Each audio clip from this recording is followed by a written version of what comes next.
You're with Newsmakers. On the panel, Garth, Gallaway, Andrew Holden and Mark Hadlow. The Richard Worth scandal has all but sidelined the super fund debate this week. Of course, the government's decision to mothball the Cullen Fund was arguably the most controversial aspect to last week's budget.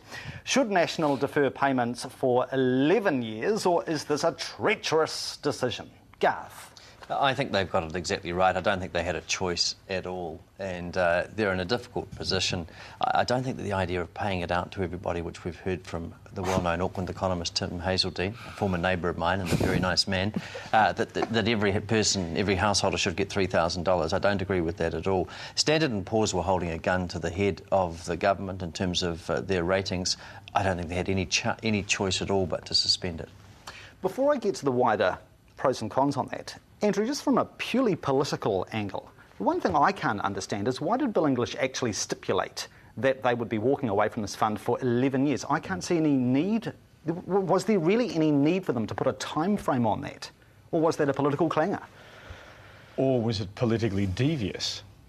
Because in 11 years' time, let's work on the assumption the natural cycle of government. Sure. He does 3 terms of 9 years, because you would think they'll win the next election, so then he's going for the next election. Yeah. He's actually leaving a very large, smelly problem for the next Labor administration to suddenly turn around and say, you were naughty, we said you were naughty, oops, now we have to find a couple of $1 billion to put back into the fund, and we don't really want to. So he's, as far as he's concerned as Treasurer, it's off the page for his entire time as the Treasurer of this country. Yeah. The $3,000 idea from Professor Tim Hazeldine, I would imagine a lot of New Zealand households would say, yes, let's stimulate the economy and go on a great big spending spree. Show me the money. Why not you, Mark? But surely superannuation, we're forgetting what superannuation is about. It's about when people finish work. It's about what they do in their retirement. And let's not forget the facts. New Zealand has an ageing population, and that is not changing. So as the years go on and our population gets older, we're going to have a lot of people who are not in work. That's the simple thing. I mean, it's all very well saying, look, it's a great thing to stop superannuation payments, blah, blah, blah, blah, blah, and I don't know enough about the politics or enough about the equations or budgets to even consider whether it's right or wrong. But my concern is, what about our population? What about the people who actually benefit from superannuation? Okay. Not just people who are on really good salaries. I'm talking about people who are not on fantastic salaries. Sure. I noticed that Bill English underscored the point that supposedly, in the long term, the Cullen Fund, if it was continued to be supported by National, long term it would only actually shoulder 12% of the future super bill. In other words, I think Bill English was saying the benefits of this fund have actually been overstated, you know, in terms of the long-term bill the nation is facing.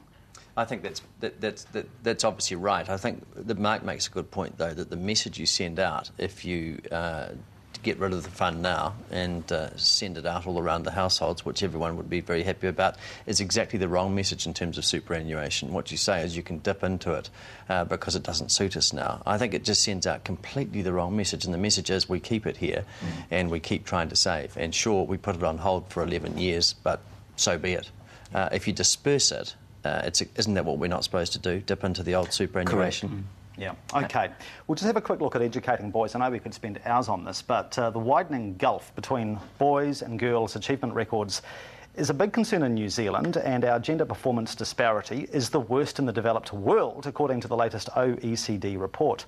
Is this symptomatic of the fatherlessness crisis in New Zealand? Garth? I suspect it's got a strong part to play in it. I mean, you've got 4 highly intelligent men here, so that's good news, isn't it? It just shows that we can have them. I'm being flippant, of course, but yes, I think that there's a factor of that. I don't know if you've read Celia Lashley's book on raising boys, but it's an excellent insight into what boys need in terms of role models and so on. And I think we suffer as a society because fathers clearly aren't as involved as they have been in the past. I know that schools like St Bede's and Boys High will say that is one of the key attractions to their schools, positive male role models, irrespective of the marital status of those, you know, the sons where they're coming from. I just wonder if National should dust off a policy that Bill English promoted when he was education spokesman a few years ago and increase the number of single-sex schools in New Zealand. Do you do a single-sex school, or do you do single-sex classes within the school, which a number of schools are now developing? Like Linwood. Like Linwood, that will, you're co-educational, but there will be elements of it that are boys only as a way of building an environment where they're encouraged to work. Yeah. Perhaps one of the issues is, it may be the number of teachers that you have that are male as well, so that you have a dynamic there that encourages boys to wish to excel. Perhaps it's also an issue of who we celebrate in our society. The recent Queen's birthday gongs, there's an awful lot of sports people there.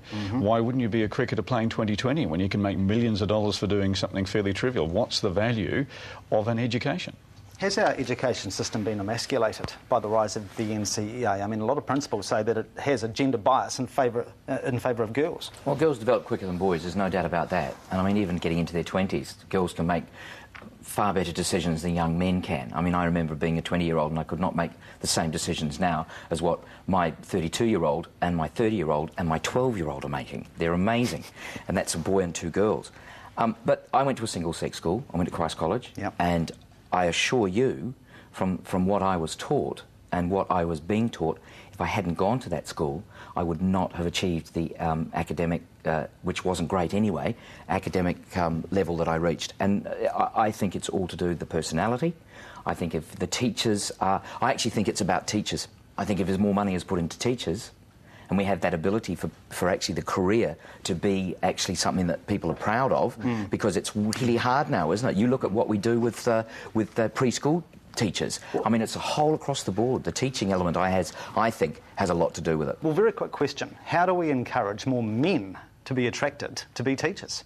Because that in itself is arguably a crisis. Because I think as a profession, it's not encouraged as a respected profession. You know, and this is the trouble across all of our boards. I know that as an actor, right, people still don't regard acting as a profession. It's an extraordinary thing, and I think teaching is sort of similar to that. Oh, I don't want to teach. It's just like you're teaching kids, you know. But what a wonderful ability to be able to teach children and teenagers the ability to think for themselves, to develop and become people that could lead our communities in whatever way they choose to. Okay. I think there's a lot for it. I know this is a shameless plug, but in a couple of weeks' time we are going to actually have a special extra edition of Newsmakers dedicated to this topic with Justin Boyle from St Bede's, Trevor McIntyre from Boys High and Rob Burrow from Linwood College on the program. We'll be back with more issues shortly, including Save Our Tea Rooms and other matters. Do stay with us.